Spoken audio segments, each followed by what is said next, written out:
السلام عليكم ورحمة الله وبركاته. حلقة جديدة ضمن الكورة العالمية، ضمن العالمية والمحلية، وثلاثيات الأهلي مستمرة. ثلاثيات كولر يعني ما أكثرها. النهاردة الأهلي يفوز على الإسماعيلي 3-1. مباراة كانت قوية ممتازة رائعة، قوية من الفريقين. على فكرة الإسماعيلي لعب وأدى مباراة قوية جدا، وبان من الاستحواذ والتسديدات. يعني تسديد الإسماعيلي سدد النهارده أكثر من 25 تسديدة، ولكن كلها بره خارج ثلاث خشبات، باستثناء الهدف واربع حوالي تسديدات في صده محمد الشناوي. مباراه كانت قويه من جانبين، لكن الاهلي عرف يفوز على الاسماعيلي.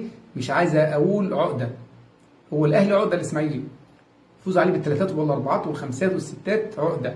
مع ان السنه دي الاسماعيلي فريق قوي جدا مع ايهاب جلال، ولكن الاهلي باسكواده بلعيبته لعيبه قويه. الاهلي عنده ثلاث فرق، مش فرقين، لا ده ثلاث فرق، 30 لعيب في الاهلي على اعلى مستوى. كوكا النهارده لاعب، يعني اقدر اقول ان خد مكان مروان عطيه، لاعب ممتاز السنه اللي عدت، ادى اداء رائع، ولكن كوكا حاجه تاني. كوكا نص الملعب رائع، بديل لعمرو السولية، بديل لحمدي فتحي. النهارده كوكا مش هتكلم عليه كتير، وهو عمل اسيست رائع لحسين الشحات. حسين الشحات الكرة اللي جت في العارضة وجابها بيرستاو، المتألق بيرستاو، هدفين بيرستاو النهارده، 4 أهداف، يتصدر هدافي الدوري مع مابولولو. مابولولو رائع على فكرة، انا كنت اتمنى مابولولو يجي النادي الاهلي.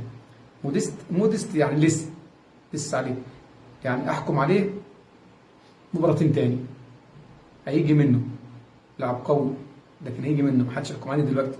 لكن حسين الشحات خرج في الشوط الثاني. امام عاشور نتمنى انها تكون اصابه يعني مش قويه، لان امام عاشور لاعب مهم جدا في النادي الاهلي، من اهم لاعيبه النادي الاهلي امام عاشور، اتكلمت عليه كتير. كمان يعني امام عاشور من ضمن المنتخب، واتمنى ان يعني ما يكونش مصاب، لسه ما عرفناش التشخيص بتاعه، ما يكونش مصاب، يعني الاصابه بتاعته تكون خفيفه، ويروح مع المنتخب الامارات لمباراه زامبيا والجزائر. محمد الشناوي النهارده صد كذا في كوره، محمد هاني، علي معلول، لعيبه الاهلي النهارده ما شاء الله عليها، لعيبه ادت النهارده 3-1، 2 بيرستاو، هدفين بيرستاو وهدف لحسين الشحات. مباراتين للنادي الاهلي ب7 اهداف. المباراه الاولى 4 أهداف، المباراة الثانية في الدوري 3 أهداف، كمان 4 سانجورد و3، يعني 7 أهداف، ومع إنبي 3 أهداف. يعني ثلاثيات نقدر نقول فعلا الأهلي في الفترة الأخيرة أهداف والأربعة. هو ده اللي عايزينه من النادي الأهلي، إن يجيب أهداف على قد ما يقدر، على قد ما يقدر الكل يجيب أهداف. مبروك للنادي الأهلي، مبروك لجماهير النادي الأهلي.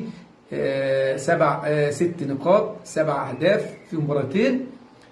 عنده طبعا الأهلي هيقف لمدة حوالي أكتر من أسبوعين. المنتخب بعد المنتخب هيلعب في الدوري الأفريقي، في مباراة ممكن يلعبها وممكن لا. مباراة ممكن يلعبها ما بين مباراة سيمبا والمباراة الثانية اللي يلعبها في الدوري أو دوري السوبر الأفريقي. النهارده بيراميدز برضه فاز 1-0 النهارده، وفيوتشر امبارح فاز 2-0.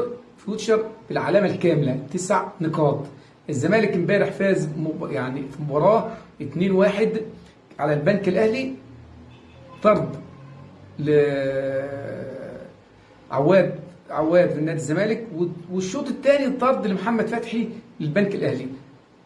كانت مباراه متكافئه، قدر الزمالك بشخصيه الزمالك طبعا انه يفوز، وكمان شخصيه شيكابالا، هدف عالمي لشيكابالا.